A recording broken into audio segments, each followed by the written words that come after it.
Em nome do crescimento econômico, do controle da inflação, do fim da corrupção e do perigo comunista, segmentos conservadores depõem o presidente João Goulart. Com o apoio dos governadores da Guanabara e de São Paulo, o governador de Minas Gerais, Magalhães Pinto, respaldado pela maioria do Legislativo Mineiro, assume a chefia civil do golpe de 64 com apoio do Exército.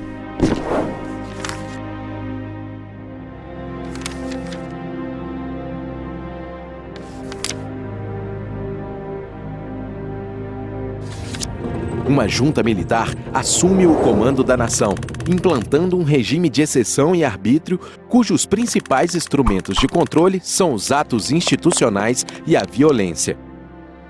O primeiro ato institucional, o AI-1, suspende imunidades parlamentares e direitos políticos. Cria bases para a instalação dos inquéritos policiais militares e estabelece a eleição indireta para a presidência. No dia anterior à edição do AI-1, a Assembleia de Minas cassou em sessão secreta e em rito sumário os mandatos dos deputados Simval Bambirra, Clodesmith Riani e José Gomes Pimenta, o Dazinho. Os três eram líderes sindicais que estavam presos, acusados de subversão. O regime ditatorial cassaria ainda os mandatos de mais 7 deputados estaduais mineiros.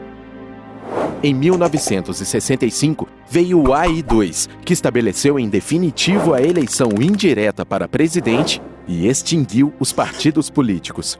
Instalou-se então o bipartidarismo, formado pela Arena, que apoiava o governo, e o MDB, de oposição. No ano seguinte, o AI-3 estabeleceu eleições indiretas para governadores. Enquanto isso, a resistência civil ganhava as ruas das principais cidades brasileiras. A oposição começava a se rearticular.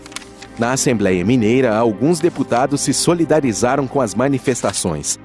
Em resposta à rearticulação das forças de oposição, o governo decretou o AI-5 em 13 de dezembro de 1968. Foram dados amplos poderes ao Executivo, que poderia fechar o Congresso, assembleias e câmaras. Foram ainda cassados mandatos, suspensas as garantias constitucionais e o habeas corpus em casos de crimes políticos. Estabeleceram-se também a censura prévia e os inquéritos militares sigilosos. Sem poder se manifestar institucionalmente, uma parte da oposição vai para a luta armada.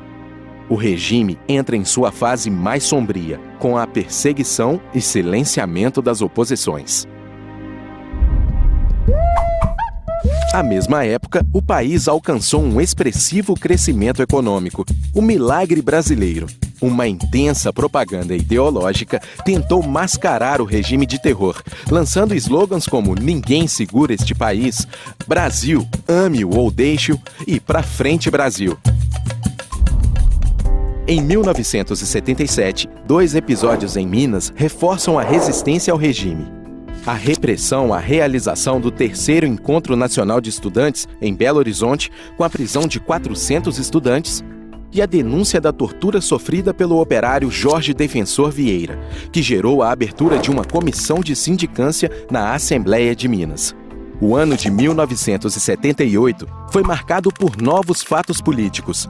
A revogação do AI-5 e de outros atos, permitindo que parlamentares cassados recuperassem seus direitos políticos, o ressurgimento do movimento sindical com a greve no ABC Paulista e a mobilização social, que levou à criação do Comitê Brasileiro pela Anistia.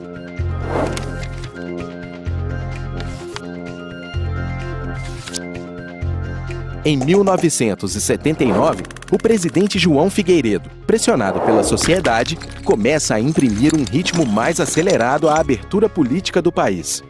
Em agosto, é sancionada a Lei de Anistia, possibilitando o retorno ao país de políticos exilados no exterior. Em dezembro desse mesmo ano, o Congresso aprova o fim do bipartidarismo. Em 1982, acontecem as eleições para o Congresso Nacional e os legislativos estaduais. E, finalmente, após 17 anos, são reestabelecidas as eleições diretas para governadores dos estados. Iniciam-se, então, as articulações em favor das eleições diretas para presidente.